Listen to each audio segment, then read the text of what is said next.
naka mu gars yi nel bi nag madame Ndiaye moo fi jaar quoi temps yëpp dama defoon cool ni xoolal damay jël pause ci affaire vidéo yi mais kenn mënu fee noppaliku ndax patriote yi non je vous jure que ni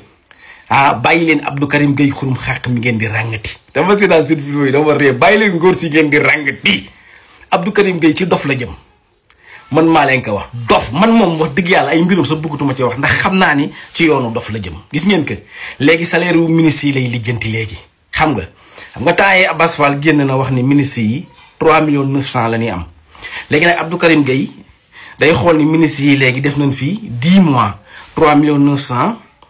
xam nga boo ko defee boo ko multiplier par 10 léegi 39 millions loolu la koy calculer wala Abdou Karim man xam naa yor soxorul ndax un vrai musulman un bon musulman du soxor xam naa jalousie kay jàpp ak yooyu rek parce que dañu yonent bi rek parfait xam nga maanaam jéegi naa mu naan xalal Fadilou Keita 18 millions lay fayeeku léegi su ko calculer multiplier par 10 ni 180 millions lay am da xam nga Abdou Karim ñoom ay naataangoom maanaam ay nawleem mooy kilifa ak ñi dof danaan PCA yi moom ay 2 millions 2 millions 500 kon gars yi léegi 10 mois yi ñu fi am léegi ñoom ñi dof kilifa am nañ 20 millions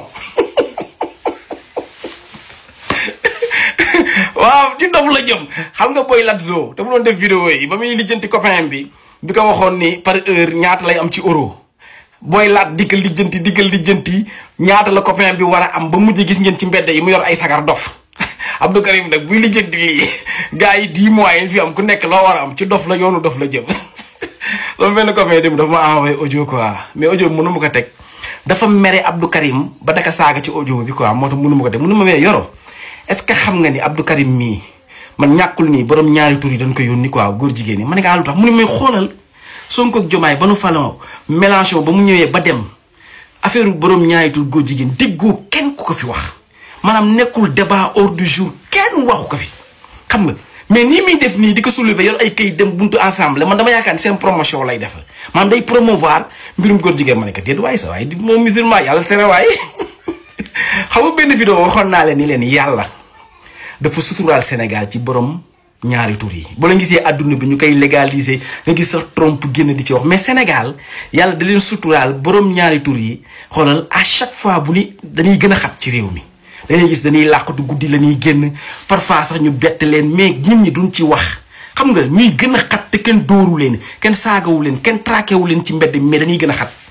booy seetlu sax jamono yu jëkk yi daan leen reetaan nii ñuy dem ci xew yeeg yooyu leen gënoon am jàmm ka léegi loolu la yàlla suturaal Sénégal Abdou Karim Gueye lan nga bëgg nga dem buntu ensemble di soulever waa débat bi fii xam nga jarul sax ñu koy criminaliser ak yooyu yàlla si boppam defal nañu sutura ñoom dañuy gën a xat ci réew mi gën a am problème kon ça veut dire que yow bañ régime bi ak di leen tiiñal ak di leen bëgg a tànc ci miir beeg yooyu ak di leen takkal moo tax nga dem buntu ensemble mais yow xam nga ni débat boobu kenn waxu ko xat nañ ci réew mi Abdou Karim 5 ans yii da lay leer ni rek dañuy may régime bi grâce ndax ni ñu fekkee réew mi dafa jéggi dayoo ci yàqute Abdou Karim xam nga mais nag bàyyil sa li ngay calculer da nga ci dof nga jëm de gars yi du ñuy am salaire yi yàlla xam nañ ci dof nga jëm Abdou Karim joxe hélas